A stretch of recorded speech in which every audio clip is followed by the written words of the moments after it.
جس کو ایک رات کے لیے اپنی بیوی دے کر آ رہا ہے حلالہ کرنے کے لیے، نبی کی زبان میں یہ کرائے کا سانڈ ہے۔ آپ نے فرمایا حلالہ کرنے والا، حلالہ کروانے والا دونوں لعنتی ہیں۔ وہ بھی بے غیرت ہے جو اپنی بیوی کو کسی اور کے پاس چھوڑ کر آتا ہے، اور وہ بھی بے غیرت ہے جو کسی کی بیوی کو ایک رات کے لیے رکھ کے صبح دے دیتا ہے۔ وہ کہنا نہیں جی تسی نہیں سمجھتے، اے پاک کر کے دیتا ہے، حلال کر کے دیتا ہے۔ یہ بالکل ایسے ہے کسی کا کپڑا ناپاک ہو اور وہ دھوبی کے پاس جائے کہ میرا پجامہ ناپاک ہو گیا دھو دے، اور وہ اس کو پیشاب میں ڈبو کے اچھی طرح واپس کر دے، اے اللہ میں تو ہوتا ہی، اس نے تو اور پلیت کر دی، پاک کہاں سے ہوئی؟ یہ بدکاری، یہ بے حیائی، یہ زنا کے بازار، مولویوں نے اپنی خواہشات کے لیے یہ بدکاری کے اڈے کھولے ہیں۔ ان سے بچ جائیے۔ ایک دفعہ میں کسی نے 3 چھوڑ کے جتنے بھی طلاق دی ہے وہ ایک گردانی جائے گی، اس کو رجوع کا حق ہے۔ پھر گناہ جس کا ہو سزا اسی کو ملنی چاہیے، گناہ جس کا ہو سزا اسی کو ملنی چاہیے۔ طلاق دینے میں گناہ کس کا ہے؟ وہ تے غریب روٹی پکان ڈی سی ہے، باہروں تتا تپے آیا کہ برسٹ۔ اب غلطی تیری ہے، سزا اس کو کیوں دے رہا ہے؟ تو اپنا حلالہ کروا، اس کا کیوں کرواتا ہے؟ یہ بدکاری اور بے حیائی اور بے عقلی والی بات ہے۔ خواتین کو تو ویسے پوری ہی نماز پڑھنی چاہیے، لیکن کام میں زیادہ مصروف ہوں تو کیا فرض نماز پڑھ سکتے ہیں یا نہیں؟ فرض نماز پڑھنے سے نماز ہو جاتی ہے، فرض نماز پڑھنے سے نماز ہو جاتی ہے، لیکن حدیث میں آتا ہے جب قیامت کے دن نماز کو تولا جائے گا اس میں کمی بیشی ہوگی، اللہ فرشتوں سے کہے گا دیکھو میرے بندوں نے کچھ نفل نماز بھی پڑھ رکھی ہے، اس فرض میں جو کمی ہے میں وہ نفل ڈال کے ان کے فرض پورے کر دوں۔ اس لیے اللہ کے نبی کی ایک اور حدیث سن لیجئے، جس نے دن اور رات میں 12 رکعتیں نماز پڑھی اللہ اس کے لیے جنت میں ایک گھر بنا دیتا ہے۔ 2 فجر کی، 4 ظہر کی پہلے، 2 ظہر کی بعد میں، 8 ہو گئی، 2 مغرب کے بعد، 2 عشاء کے بعد۔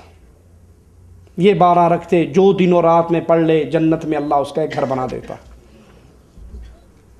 کیا قرآن کریم بغیر وضو کے ہاتھ میں لے کر پڑھ سکتے ہیں؟ کیا بغیر وضو کے قرآن کریم کو چھوا جا سکتا ہے؟ مثلا ایک جگہ سے دوسری جگہ اٹھا کر رکھنا ہو تو اس وقت یہ اکثر دیکھا گیا ہے گاؤں کے گاڑی کے ڈیش بورڈ پر قرآن پاک رکھا ہوتا ہے، گاڑی چلتے وقت ادھر ادھر ہو جاتا ہے تو اس کو بغیر وضو کے اپنے ہاتھ سے سیدھا کیا جا سکتا ہے۔ افضل یہی ہے جب قرآن پاک کو پڑھا جائے تو وضو کی جائے، جب قرآن پاک کی تلاوت کی جائے تو وضو کر کے تلاوت کی جائے، لیکن اگر قرآن پاک کو ویسے اٹھا کر اپنے دائیں بائیں رکھنا ہے تو اس میں آپ رکھ بھی لیں تو انشاءاللہ کوئی حرج نہیں۔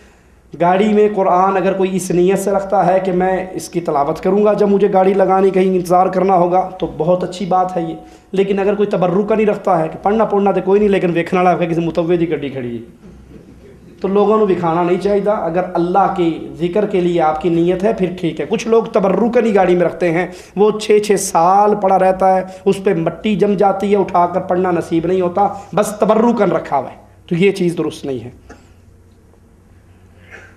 دوسری بات یہ جو نماز، صوم وغیرہ دینی امور کے چھوٹی چھوٹی کتابیں ملتی ہیں، اسے بانٹا جاتا ہے، اس میں آیات قرآنی ہوتی ہیں کہ ان کتابوں کو بغیر وضو ہاتھ میں لیا جا سکتا ہے؟ جی کوئی حرج نہیں لیا جا سکتا ہے۔ آج کل فیملی والوں کے بیچ ایک رواج چل نکلا ہے جو کہ ریاض میں اپنی آنکھوں سے دیکھنے کو ملا۔ ہر جمعرات کی رات کو 10 یا 11 بجے فیملی کے گھر میں جمع ہوتے ہیں، سب مل کر بیٹھتے ہیں، اس میں مرد، عورتیں، جوان، لڑکے، لڑکیاں، بچے سب شامل ہوتے ہیں اور حدیث کی کتابیں پڑھی جاتی ہیں۔ اس پر شرک کی کوئی بات نہیں ہوتی، بخاری شریف مسلم وغیرہ پڑھی جاتی ہیں، ان کے بیچ کوئی عالم نہیں ہوتا، سب اپنے جیسے ادھورے ہوتے ہیں، کل جمع ہو کر مسجد میں مجلس میں دین کی باتیں کرتے ہیں۔ لیکن حیرت کی بات یہ دیکھنے میں آئی کہ یہ کوئی آپس میں رشتہ دار نہیں، بھائی بہن نہیں، دور کی بات ہے، سب کی دوستی کام کاج کے دوران ہوئی ہے۔ یہاں پر یعنی اس مجلس میں جو عورتیں آتی ہیں کچھ برقع پہنی ہوتی ہیں اور کچھ کے چہرے کھلے ہوتے ہیں، کچھ شلوار کرتے میں ہوتی ہیں، سر پر اوڑھنی ہوتی ہے، کسی کا سر بالکل کھلا ہوتا ہے۔ اس مجلس میں عورتیں، مرد، لڑکیاں، لڑکے سب مل کر بیٹھتے ہیں، کسی نے کچھ پڑھتے وقت غلط پڑھا تو عورتیں بھی اس کو ٹوک دیتی ہیں۔ یہ طریقہ کہاں تک درست ہے؟ دیکھیے، اگر کوئی انسان اکٹھے ہو کر جمعرات کو چھٹی ہوتی ہے، جمعے والے دن رات کو اکٹھے ہو گئے اور اللہ کا قرآن بیٹھ کے پڑھا یا اللہ کے نبی کی حدیث پڑھی، ایک نے قرآن کا ترجمہ کچھ آیتیں پڑھی اور ترجمہ کر دیا تو کوئی بری بات نہیں، اچھی بات ہے، دین سیکھنے کے لیے اکٹھے ہوئے ہیں۔ ہر کسی کو الگ الگ پڑھنے کا موقع نہیں ملتا تو اس طرح اکٹھے ہو کے پڑھ لیتے ہیں، لیکن اس مجلس کے نام پر اگر شیطانی کام شروع ہو جائیں تو یہ مجلس ثواب کی بجائے عذاب بن جاتی ہے۔ کیا پڑھنے آ رہے ہیں قرآن حدیث، انہیں بھی میک اپ کر کے بالکل بن ٹھن کے آئی تے بھی میک اپ کر کے بن ٹھن کے آئی، وہ بھی خوشبو لا کے آئی تے بھی خوشبو لا کے آئی، نہ پردہ ہے نہ پردے داری ہے، نہ عورتوں کا الگ سسٹم ہے، وہیں پہ وہ بیٹھا ہے وہیں پہ وہ بیٹھا ہے۔ ایک کون ہے جی؟ میری بھابی ہے، بھابی ماں ورگی ہوندی ہے، ہوئی کی پردہ۔ اگر وہ اس مجلسوں میں بے پردگی بے حیائی ہو، پردہ نہ ہو، میک اپ کر کے عورتیں آئیں، چہرے کھلے ہوں، تو پھر یہ مزید گناہ کی طرف دعوت دینے والی بات ہے۔ ہاں عورتیں الگ کمرے میں ہیں، مرد الگ کمرے میں ہیں، اور ایک پڑھ رہا ہے اسپیکر سے، وہاں آواز جا رہی ہے تو کوئی حرج نہیں، یہ تو ٹھیک ہے۔